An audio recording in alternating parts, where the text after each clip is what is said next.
Okay, it's Friday. It's after 5. So the Our Wine Bar is officially opened. Our expert Tom Canavan's back from his holidays. Oh, I'd love to see you again, Michelle. Lovely to see you, Tom. Yes, thank you, Stephen. And you brought us some lovely presents from the world of wine. I did. I brought you 3 really nice red wines this week. I know red's not your favourite, Michelle.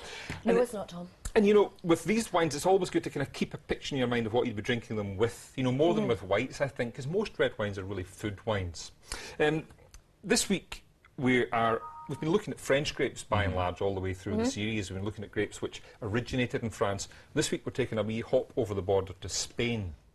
And we're looking at one of the most important grapes in Spain called Tempranillo. So everybody knows Rioja. Is that the grape that goes into... That's exactly it, Stephen. Okay. The Rioja wine is mostly Tempranillo, and in fact, an awful lot of the red wines that come out of Spain, whether they're branded as Rioja or not, have at least a bit of this Tempranillo grape in them.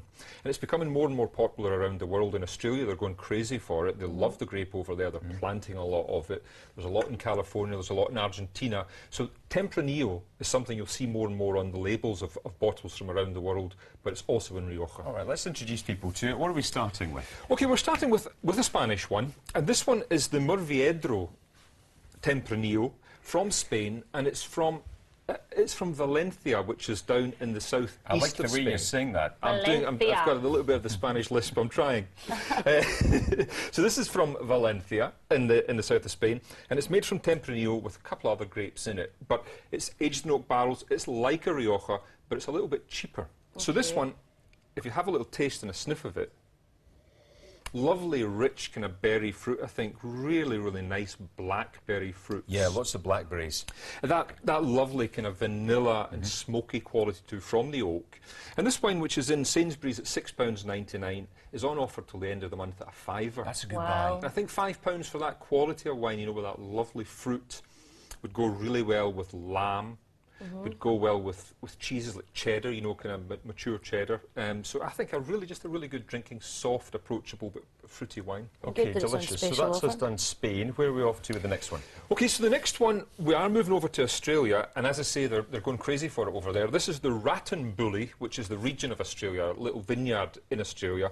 The Rattenbully Tempranillo, 2008, from Marks & Spencer's at £7.99. You're just back from Australia, aren't you? I'm just back from Australia. How was the sun? There was no sun. It was absolutely... I spent 10 days shivering in Australia, unfortunately. It's a long way to Glad go. to be back in Scotland. It's a lovely day today, actually. It's lovely today, and much warmer than Australia was last So where's week. Rattenbully? Is that... So Rattenbully's in South Australia, so it's kind of near Adelaide. If you think of Australia, the map of Australia, it's a kind of southeast, and that's where a lot of the wine is made in South Australia. So this is Rattenbully Tempranillo, £7.99 in Marks & Spencer's. And again, it's a similar picture of the kind of big, sweet, ripe red fruit. There's not so much oak in this one, so you don't get so much of that kind of vanilla and spice. But there's more of the kind of soft Strawberries? strawberry. Strawberry's perfect, Stephen. I get lots of strawberry from this. You not being convinced here, Michelle McManus? No, I'll tell you why. I did drink red wine once when I was younger, and I had those awful purple piano teeth at the end of the night, you know, you get it from red wine. And I vowed never to drink it again, so I'm slightly terrified of it. It's not a good look, but if you can get over that, I think it's a lovely wine, this again. It's soft, it's got lovely fruit, would be good again with things like lamb, but also with a bit of chorizo sausage as well, you know, something kind of spicy. Good, but really Or a really curry, nice. maybe, even. With How a curry about would that? work really well. I think it would Friday be night great. curry. With a korma or with something. In fact, I'm just in the mood for that now. Delicious, I like that one, OK. And finally tonight... And finally, our third wine of our Tempranillo little journey is back to Spain and to Rioja. So, to the best known wine in Spain, I would guess, the Rioja. Rioja's got an interesting story because it was really discovered when the Bordeaux vineyards in France were ravaged by a little bug called phylloxera that eats the roots of the vines, and it wiped out the production in France. So the merchants all hopped over the border and started buying the wine from Rioja.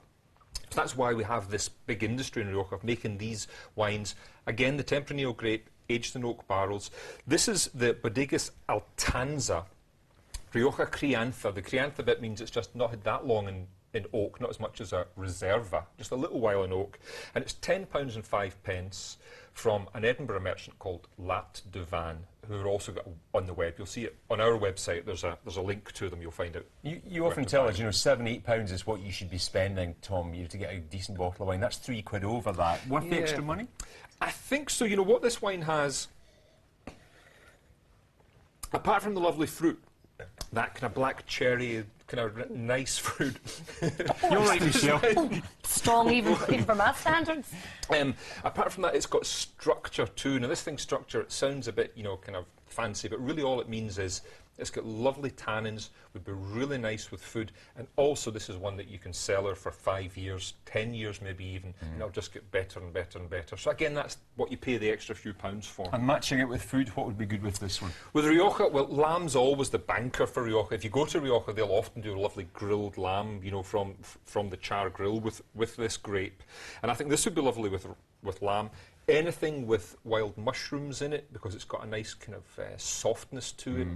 And in fact, I would also match this with things like roast duck as well, with like a cherry sauce or something like that, because the fruit would work really, really nicely Nice with winter it. stews, just perfect for this time of year. Casseroles and Autumn stews, nights. perfect, as the nights are drawing in. Any favourites, Michelle? I know you're not a fan of red, but just what do you think? Oh no, I could be persuaded, Stephen. The middle one, actually. Middle The one. I strawberry like the taste. middle I'd go one for the best middle too. one. It's probably the softest of the three, you know, has less oak than the others and has a bit less kind of body to it, but a very attractive wine. Great. Tom, what are we doing next time?